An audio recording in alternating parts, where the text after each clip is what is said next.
Shema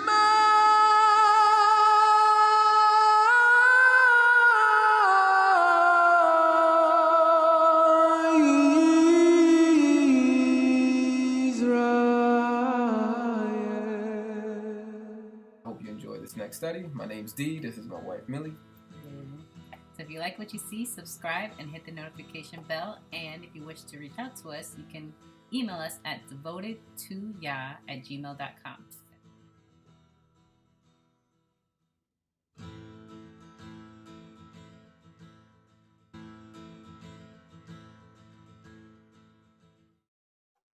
Nonetheless, it says, this is very important. It is not lawful for you to have her. I want to look deeper into this. All right, so some cross references here. There are a plethora of scriptures regarding adultery and things like that, but specifically Leviticus 18:16 says, "You shall not uncover the nakedness of your brother's wife. It is thy brother's nakedness." Okay, I don't think you should uncover the nakedness of anybody's wife. Okay, but it's worse when you do it to your relative, your immediate relative. Okay, Leviticus 20 verse 21, "And if a man shall take his brother's wife, it is an unclean thing. He has uncovered his brother's nakedness. They shall be childless." They are some serious curses and consequences to messing around with this sin. Deuteronomy 25, 5-6. "If brothers dwell together and one of them die and have no children, the wife of the dead shall not marry without unto a stranger. Her husband's brother shall go in unto her and take her to him to wife and perform the duty of a husband." This is different.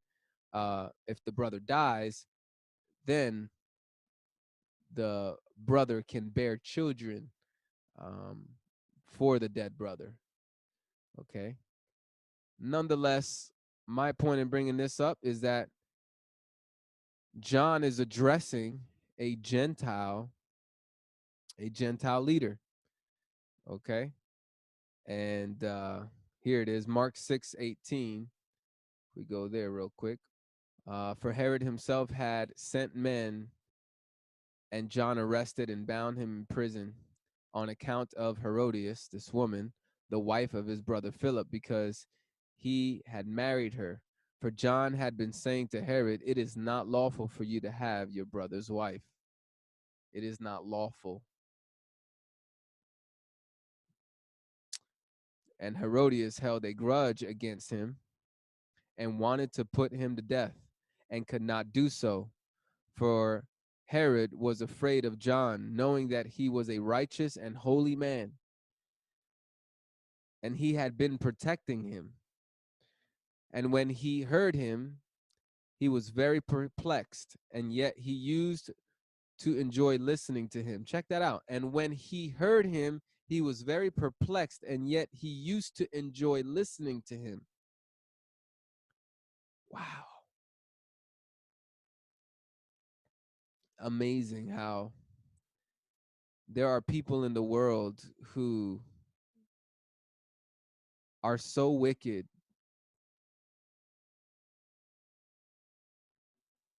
yet their consciences are like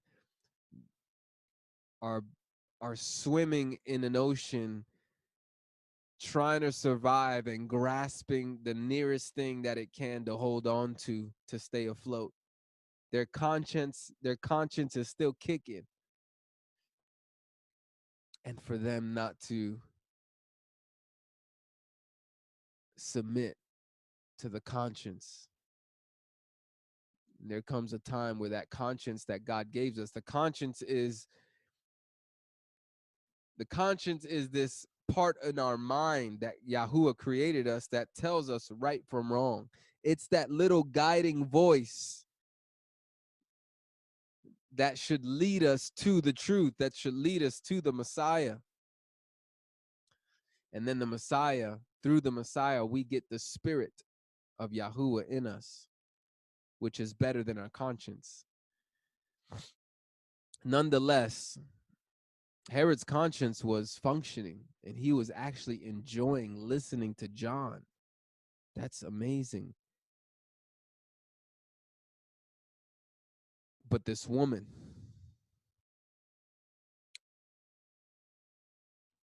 that woman, let's read a little bit about that and we'll come back to this story.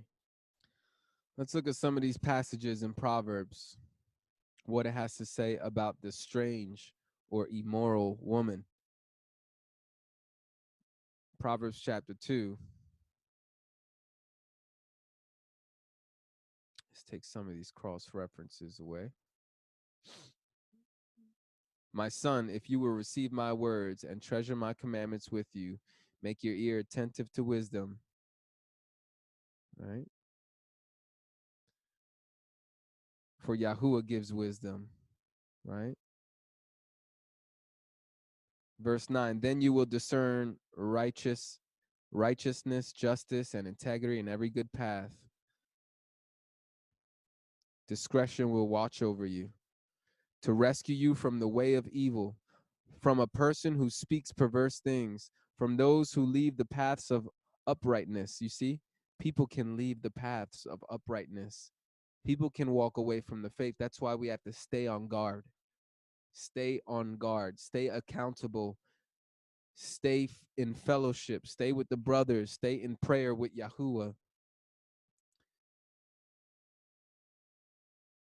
From those who leave the paths of uprightness, the backsliders, to walk in the ways of darkness, who delight in doing evil and rejoice in perversity of evil, whose paths are crooked and who are devious in their ways, to rescue you from the strange woman. Wisdom, the wisdom of Yahuwah can rescue you from the strange woman, from the foreign women who flatter with words, her words, who leaves the companion of her youth. Talking about their husbands that they had from early age. Most of the time, people got married in those days in biblical times at a very young, a lot younger than the age that people get married today. These wicked women, they leave their husbands unjustifiably and forgets the covenant of her God. For her house stinks down to death, and her tracks lead to the death. None who go to her return, nor do they reach the paths of life. So you will walk in the way of good people, you see, and keep to the paths of righteousness. That's how you do it. Stay around the right people. Birds of the same feather flock together. That's a very true biblical statement. That's not literally biblical. It's a worldly statement that has biblical application. Stay with the flock. What else?